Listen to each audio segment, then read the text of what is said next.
messing around. But I think Ivan Toney would choose Tottenham Hotspur over Man United. That Man United team is fully dusty, bro. One of the dustiest teams we've seen in a minute, and it's gonna take a minute to get them back to where they were to be challenging. Do you get what I'm saying? So Ivan Toney's expressed interest now. He's actually said to Tottenham, "Come and get me."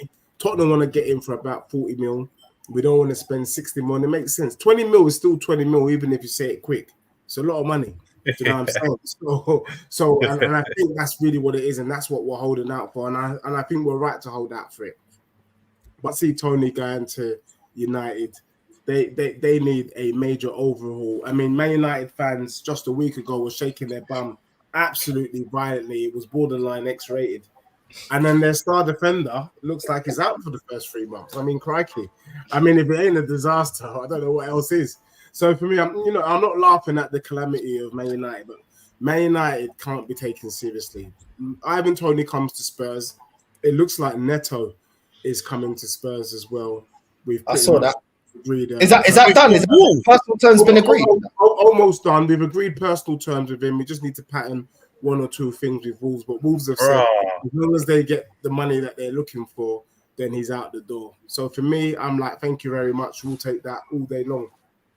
Bring in Neto and Toney and Roms. That little facial expression you've got there is probably the right expression. I'm not an actor. I can't actually do that. But yeah, that's how I would look if I was anyone else hearing that Neto and Ivan Toney is coming tomorrow. Yeah, but you're saying that if you bring them 2 in, what do you expect your club to win then? Because you're talking like that. What are you winning then if you bring them in? Yeah, bro. I think what we do, as you know, we pick up a little H2O on our way to the London Marathon final. So we pick up a little FA Cup or a little. I actually see Spurs winning the Europa League. To be honest, I think that's one where we might not, if we don't finish top 4 for whatever strange reason, even though I see Spurs finishing in the top 3, then as long as Tottenham get Champions League football next season, then I'm happy. I see Tottenham either winning the Europa League or winning like the Carabao Cup and finishing top 4. Either one of those is progression, in my opinion. And at the moment where Spurs are, we're not looking for success just yet. We're looking for progression. We are looking for success in season 27-28. I've done told you. So is it another season of test and learn? Because I know you called last season test and learn. Wait, that's the 5-year plan you spoke about, Deji, isn't it? Yeah. You know I remember. We are testing and learning until season 27-28. 27-28 is when Tottenham Hotspur wins the league. Deji's the best. You know what? Other people get gassed about names. We saw what happened to Chelsea when all you do is buy names. Yeah, nothing. You get me? You're not serious. No one likes you, and even I can talk down to Chelsea fans. What Tottenham have done is they brought in balance. Yeah. So remember, Saka once upon a time was who? Do you get me? Salah once upon a time was who? Yeah. What we've done is we've got a couple of who's. Mikey Moore, baller. Yeah. Bergvall, you know the other youth that turned down Barca. Baller. Yeah. Bergvall. Yeah. Thank you. And people have been talking about Archie Gray. You get me? And he don't look too bad. Now let me tell you the significance of what Postecoglou has done and why this brother here is a G. When you've seen Tottenham pre-season, the old guard, which is what you would call last season's starting 11, they've struggled. I'm not going to lie to you, they've struggled. Second half, they brought the kids on. And they've literally wiped the floor with every opponent, apart from the other day where we kind of switched it around a bit. These kids are more astute and adapt, well-equipped to play the Postecoglou high-line system. And that's going to be the surprise package. So rival fans who don't know nothing about football or don't look into my club too tough, look at Bergvall, look at Mikey Moore, look at Archie Gray, and they go, who? That's the mistake you're making. Who will be, you're shaking your bum for him yourself. Remember, Chelsea put in a bid for Mikey Moore already. Can you imagine? Laughable, but they put in a bid because they know Wagwan. So let me tell you now, the young G's this season at my club is what's going to take Tottenham to the promised land. And it's about time. I've seen Liverpool bring in young G's like Harvey Elliott and Cole. I've seen Arsenal bring in young G's. I've seen Man U, I forget them. Do you know what I mean? Chelsea. I said, forget them. You're disrespecting, bro. You're disrespecting. Bro, Man United brought through Greenwood. I know they did the mad thing, yeah, but in terms of talent, you can't knock his talent.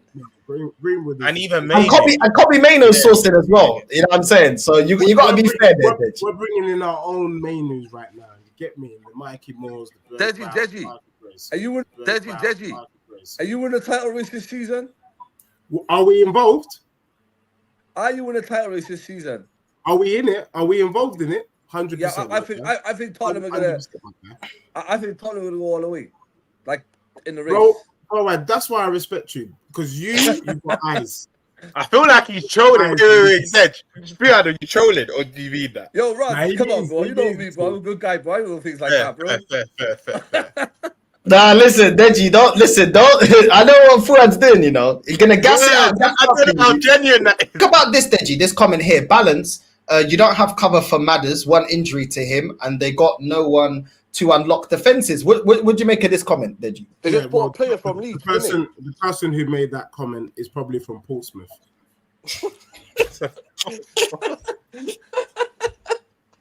Let me tell you, we've got cover for Madders. The cover for Madders is Kulusevski, my brother. Kulusevski. He can do that number 10. We don't want to see Kulusevski out on the wing. And I don't know if you lot have noticed, but we even experimented playing him in the false 9. He can play that role. Bergvall can play that role. Yeah, Archie can play that role. We have a multifaceted, multifunctional, dimensional midfield where players can play multiple positions. I will just versatility, yeah. Bro, it's versatile. You might as well call us Versatility FC. That's really what it is. The one thing I will say though is part of what we this season is because there's 3 teams we won't be able to take too serious. Obviously, Man United are in the mud. I don't need to labour on that. We've done that already. Chelsea is one of the dustiest teams I've ever seen in my life. And with that Maresca brother, the sooner they get rid of, the better for them. But whilst they're still pretending like this guy that won the championship with Leicester is going to actually do something serious with a Chelsea squad, you keep telling yourselves that, Chelsea fans, whatever. So we know that Chelsea ain't involved. We know Man United ain't involved. I have to say, Arne Slot surprised me yesterday. Prior to the game against Arsenal, and like you said, Rams, you were moved to by Arsenal. Let's just be real. This brother is as dry as Eric Ten Hag. I swear, Dan. He's got no personality. Neither does Ten Hag. So, and I can see Liverpool falling off because obviously Klopp is big shoes to fill. Arne Slot is trying to act like he's not bothered by it. He's going to try and bring his own possession-based football. I don't think that's going to last. And so I don't see Liverpool being involved either. You know what is Desh though, yeah? From obviously going from Klopp to Slot, there will be a natural drop-off. But when you say fall off, like how far? Do you think it'll be a fall from grace or just a few positions? Yeah, bro, you could fall out of the top 4, maybe 5th. But that's fine. No, but that's no. I still think we finished 3rd. That's my opinion. I think Liverpool will drop off. Not under Arne Slot. Again, when you say drop off, like out of the top 4 as well, I think so, bro.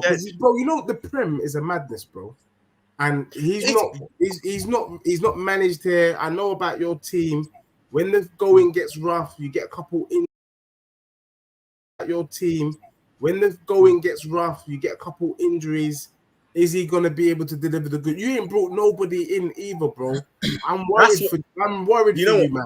You know what, Dad? That's what's annoyed me because we were told, right, by our CEOs and that we're going to do our business in August. Now, the reason why that annoys me is because similar to what you said about Toney, you want your signings with the squad as early as possible so they're not behind in fitness and games and whatnot. So I like my signings from early. And we're the club normally that do our stuff under the radar. Like we'll be linked to a player. You go sleep in the morning. We signed him like within a day. Like we do our stuff normally under the radar, right?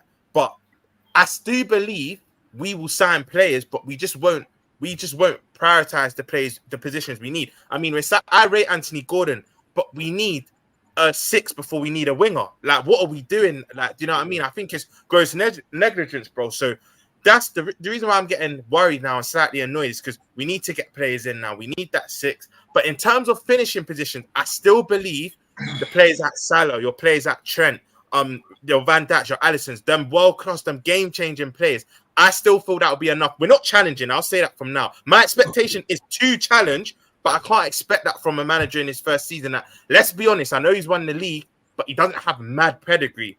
But in terms of what I've seen pre-season, I like our possession-based style, but I still think we're better than Spurs. I still think we're better than Villa. I still think we're better than the United, Chelsea, all the other teams. You're under a certain manager for a period of time. We saw it under Fergie. We saw it under Wenger. We're going to see it under Pep when Pep leaves Man City. Unfortunately, it's very rare when you've had a talisman in charge like you had in Klopp. Those are big shoes to fill. Your manager is under severe pressure. But Deji, see what it is, Deji. This is the thing is, everyone's just going off what the press is saying and what these fake journalists is going. Everyone talks about these journalists when they do fake transfers, fake news, fake this, and it's the same. It's the same thing. You know, Slaughter, right? You probably agree with me more than Northside. I think Tottenham is more likely to win a major trophy than Arsenal. I don't know about that one. I think we'll win it first. We're not counting FA Carabao. I'm saying Champions League or League. But what's that? But what is this? What is this based off? What is this based off? What is this based off? Because even when you're talking about Dusty Man United, Dusty Man United, bro, let's be real, Man United, they're not where they used to be. We all know that. We all know the levels of Man United. We're all old enough to see them in their heyday, bro. A Dusty Man United, has still won 2 cups in the last 2 seasons, bro. A Dusty Man United still won the Europa League, where my club got absolutely embarrassed in Baku. So even though Man United has been dusty, and you talk about, bro, they're still able to win the Europa League. Bro, we're getting eliminated by Olympiacos, Sporting Lisbon, all these teams that they say is farmers leagues, bro. You're talking about dusty Liverpool. Dusty Liverpool was still winning trophies, bro, more recently than both of our clubs. So this is the thing, Yes, certain club, Liverpool, the standard of Liverpool, Man United should be winning major honours. But no one's going to deny that, They're the biggest clubs in England. There's no denying that. But at the same time, while their clubs is dusty, they're winning stuff that our clubs, while we've been dusty, we ain't winning. We're not winning it. So when you're going, my club, and we're going to do this, we're going to do that, remember, you still got the same ownership, bro.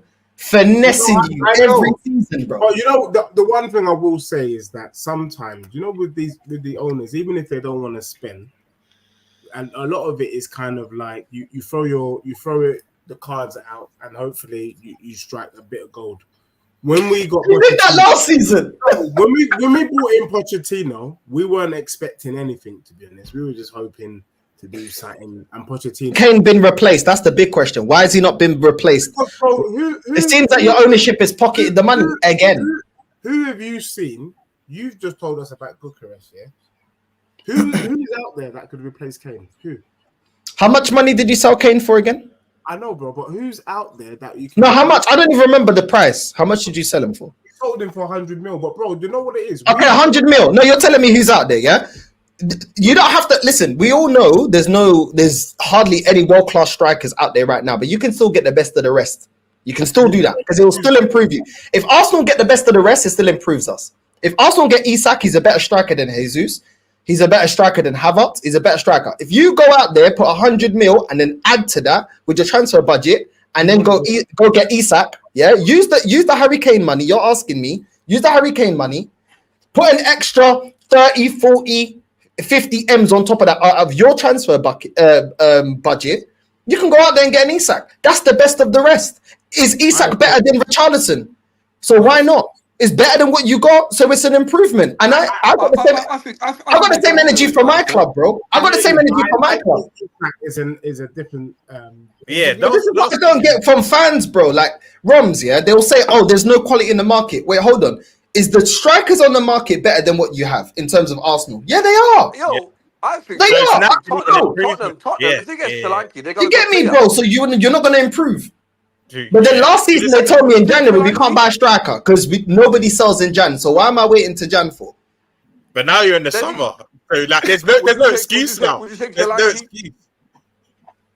Go. A decent striker in years. So I don't mind my club taking a bit of time to try and see if they can find the right brother. Even Richarlison, who we thought come and do something, ain't quite what we thought he's gonna be. So we're not just gonna rush out there, shake our bum, bring in a striker, and then Northside told me, start laughing, ha ha ha. You know what I mean? You spend but Dej, but who are you waiting on though? Yeah, hear me out, because I hear Arsenal fans saying the same crap, and I'm not buying it. Man say, oh, we're gonna wait to see what strikers are out there. Which strikers right now, currently, that are unavailable that you believe your club's gonna be able to get in the next transfer window? Because when we're talking about Mbappe, he ain't coming to neither of our clubs. You know what I'm saying? So there's no right window. He ain't coming. You know what I'm saying? When you're talking about Haaland, he ain't coming to none of our clubs. It doesn't matter about. So outside of them two, which other strikers are you waiting for that, okay, maybe next transfer window, we can go and get that striker? The market is the market right now. Go and get the best of the rest. If you want a Premier League proven striker, there is Isak, there's Solanke, there's Ivan Toney. Pick. If you want a foreign striker, there's the Dovbyk, there's Gyökeres. That's the best that are available right now. Sesko, we don't know if he's going to develop into a good striker. People had high hopes for Rasmus. Look at what happened there. Do you get me? Yeah. So when people say, "Oh, let's wait on these young strikers," you don't know how they're going to develop, bro. Like, not every player that's, you know. You remember the times of Bojan? Oh, the next Messi. What happened there? Yeah, Januzaj. You know what I'm saying? What happened to Januzaj? The next Messi as well. What happened to him? Do you know what I'm saying? Nani was supposed to replace and be the next Ronaldo. He never got to those heights. So players have always got hype. So if you're waiting on these young strikers, bro. What about Watkins for Villa? I would take Watkins. But even Watkins, this is what I'm saying. But this is what I'm saying, though. Like, what are we waiting for? When people say to me, "Oh, we're waiting for the next transfer window," which player do you believe is going to be available next transfer window that you believe is better than all these, man? Because I feel like that's just a cop out, bro. You rate Osterman?